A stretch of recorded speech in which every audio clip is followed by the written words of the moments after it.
Selamat siang pemirsa, saat ini Anda sedang menyaksikan Zen TV Update bersama saya Dita Wahyu dan rekan saya Merarius Malkia yang hadir dalam sejumlah informasi yang telah disiapkan untuk menemani Anda selama beberapa menit ke depan.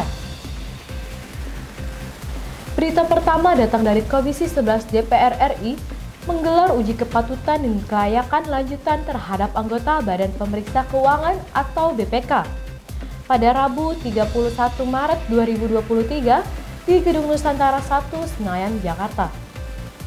Dalam kesempatan ini, anggota Komisi 11 DPR RI Gus Irawan Pasaribu mengapresiasi paparan yang komprehensif dan strategis yang disampaikan oleh salah satu calon anggota BPK, Slamet Edi Purnomo. Politisi fraksi Partai Gerindra juga menyoroti presentase rekomendasi temuan laporan hasil pemeriksa atau LHP yang belum sepenuhnya ditindaklanjuti oleh auditi. Menurutnya, BPK mempunyai mandat oleh undang-undang menyangkut yang merugikan negara, bisa mengajukan ke aparat penegak hukum atau APH. Baik pemirsa, saat ini kami telah terhubung langsung dengan rekan kami, Intan yang berada di lokasi. Silakan Intan. Terima kasih Dita. Baik pemirsa, saya Intan Resutami melaporkan langsung di depan gedung Komisi 11 DPR RI. Komisi 11 DPR RI menggelar uji kepatutan dan kelayakan terhadap calon anggota BPK RI.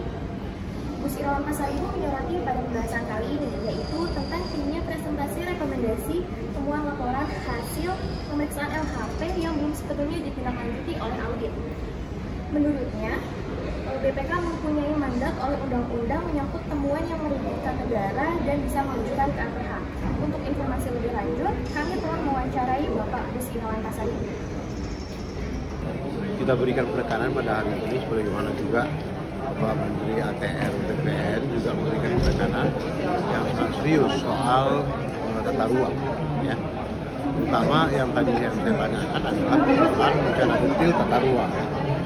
Rencana detail tata ruang ini itu adanya di provinsi dan kabupaten kota, khususnya kabupaten kota. Kita punya kabupaten kota itu 500 lebih, ya.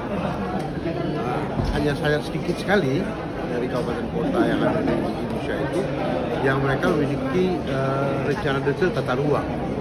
Kalau mereka tidak punya itu, otomatis ada keengganan pihak investor yang datang dari dalam negeri ataupun dari luar negeri mau menanamkan modalnya ke tempat kita, karena mereka tidak mau semeraut, ya. Jadi mereka tidak mau investasi pada sembarang tempat. Tapi kalau sudah kita punya kebiasaan, kita punya kebiasaan yang rapi dalam menata kota, jelas tempatnya, misalnya penduduknya tinggal di mana, pabriknya di mana, kemudian soal lingkungannya bagaimana. Kalau itu diperhatikan, saya kira para pengusaha-pengusaha luar negeri punya kepekaan dalam hal itu. Jadi ini yang mesti kita sadari. Jadi oleh karena itu ke depan kita berharap pihak ATR BPN bersama dengan pemerintah daerah, kabupaten kota se-Indonesia ini ada kerjasama. Bagaimana hal itu bisa didudukkan. Yang jadi soal juga adalah soal kedisiplinan dari pihak pemerintah daerah. Karena seringkali Bang Pak, mereka menabrak, iya, betul. Menabrak rencana tata ruang itu hingga kesesuaian kegiatan untuk penataan ruangan itu selalu tidak menjadi perhatian mereka. Karena itu kita ke depan berharap Kementerian ATR BPN ini memberikan penekanan yang serius. Bagaimana? Pertama, satu, pihak pemerintah kabupaten kota dapat menyiapkan rencana detail tata ruang. Kemudian yang kedua, setelah itu disiapkan, bagaimana pemerintah kabupaten kota itu bisa mematuhi kegiatan-kegiatan itu sesuai dengan perencanaan tata ruang. Itu yang kita berikan penekanan. Oke, terima kasih Pak Syam. Sekian informasi yang telah disampaikan oleh Bapak Gus Irawan Pasaribu mengenai fit and proper test untuk para calon anggota BPK RI. Demikian berita yang dapat saya laporkan langsung di depan gedung Komisi 11 DPR RI. Kembali kepada Dita dan Maki di studio.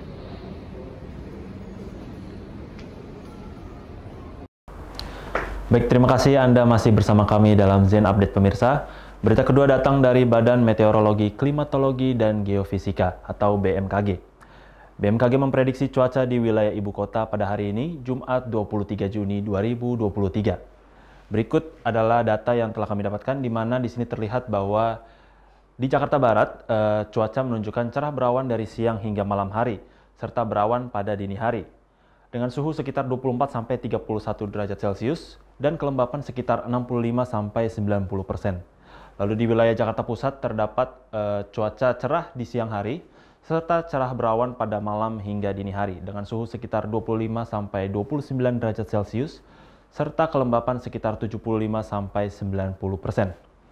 Lalu kita dapat lihat di sini di wilayah Jakarta Selatan terdapat cuaca cerah berawan dari siang hingga dini hari, di mana suhu sekitar 24-31 derajat Celcius serta kelembapan sekitar 65 hingga 90%. Lalu ada di wilayah Jakarta Timur terdapat cuaca cerah berawan dari siang hingga dini hari dengan suhu sekitar 24-31 derajat Celcius serta kelembapan sekitar 65-90%. Lalu yang terakhir ada di wilayah Jakarta Utara terdapat cuaca cerah di siang hari serta cerah berawan di malam hingga dini hari dengan suhu sekitar 25-29 derajat Celcius dan kelembapan sekitar 75-90%. Lantas bagaimana tanggapan masyarakat terkait cuaca yang berubah-ubah ini?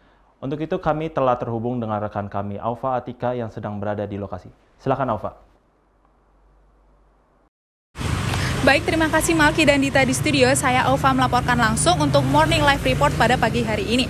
BMKG telah merilis pernyataan terbarunya bahwa beberapa titik di DKI Jakarta akan mengalami cuaca yang ekstrim. Perubahan cuaca yang ekstrim ini tentunya akan mengkhawatirkan bagi beberapa warga DKI Jakarta. Oleh karena itu, saya akan mewawancarai beberapa masyarakat yang sekiranya terdampak akan hal tersebut. Berikut cuplikan wawancaranya.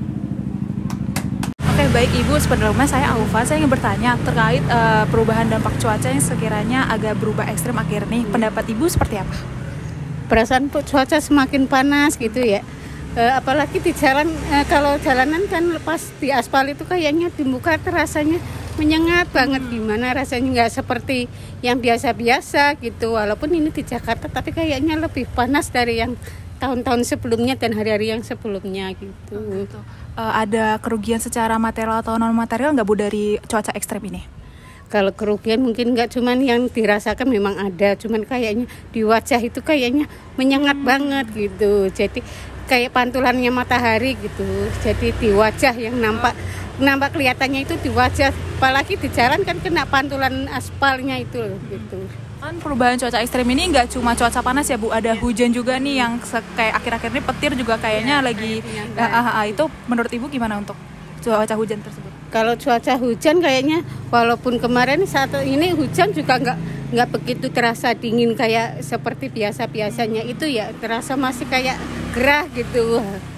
Cuacanya udaranya itu kayak masih terasa panas gitu. Baik, itulah dia informasi yang saya dapatkan langsung dari lapangan. Kembali ke studio. Setiap sudut di Jakarta menyimpan berbagai kuliner yang menarik dan lezat. Tentunya terdapat beragam restoran, kafe, hingga pedagang kaki lima. Nah, berita selanjutnya datang dari wisata kuliner unik dari Afrika yang terdapat di Jakarta Pusat. Rekan kami Dwita dan Intan akan mengajak Anda wisata kuliner yang ada di Jakarta Pusat. Makanan ini menjadi favorit banyak orang, terkenal dengan keunikannya dengan harga yang cukup ramah di kantong. Kira-kira makanan apa sih dan di mana letaknya? Berikut liputannya khusus untuk Anda. Baik, terima kasih Malki dan Dita di studio. Nah pemirsa, saat ini kita sudah berada di Jalan Kebun Siri, Jakarta Pusat, di mana kita lagi mencari menu makan siang yang affordable dan bikin kenyang. Bener gak Kak? Bener banget, apalagi nih sekarang kan udah jam makan siang ya. Makan apa ya kira-kira yang enak terus unik nih di Jakarta Pusat, Dita? Oh, aku tahu. Katanya di sini tuh ada ayam goreng, tapi bukan ayam goreng biasa. Jadi ya? makannya tuh pakai pisang goreng. Oh, unik banget. Penasaran gak sih, Kak? Penasaran banget. Ya udah yuk, tanpa berlama-lama kita ke tempatnya. Let's go.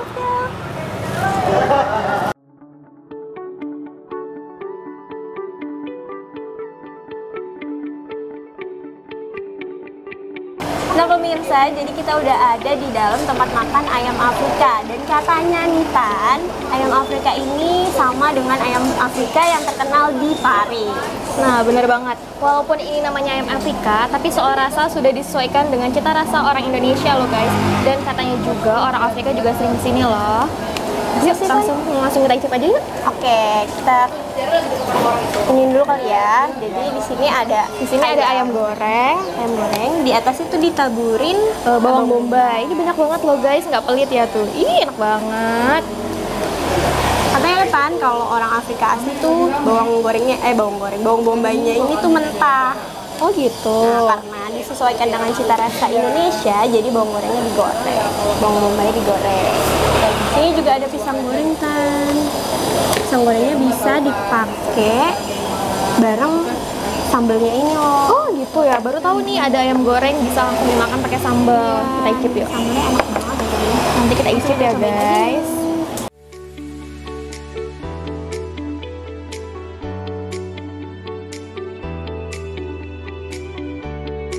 Ini emang katanya nih, kambing gorengnya ini cocok banget di Makan bareng pisang nih. pisang goreng. Kita cobain ya guys.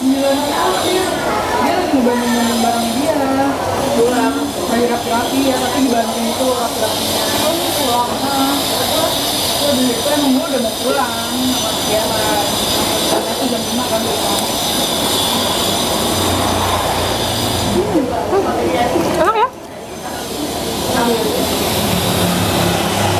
Gimana rasanya? Enak sih, ini kayak unik, bener-bener unik karena jarang banget ya makan kambing dibarengin sama pisang goreng. Sampai lupa pemirsa kalau kita masih direkam ya. Jadi buat kalian yang kalau lagi mampir ke Jakarta Pusat, jangan lupa ya kesini. Cobain itu makanan terunik yang nggak semua tempat tuh ada. Enak banget guys, cobain deh. Nah, oke, langsung aja nih kita mau lanjut makan ya. Langsung aja deh balik ke Malki sama Dita studio. Bye. Sekian sejumlah informasi yang dapat kami sampaikan hari ini. Saya Dita Wahyu dan rekan saya, Merarius Malkia. serta kru yang bertugas pamit undur diri dan Sampai jumpa.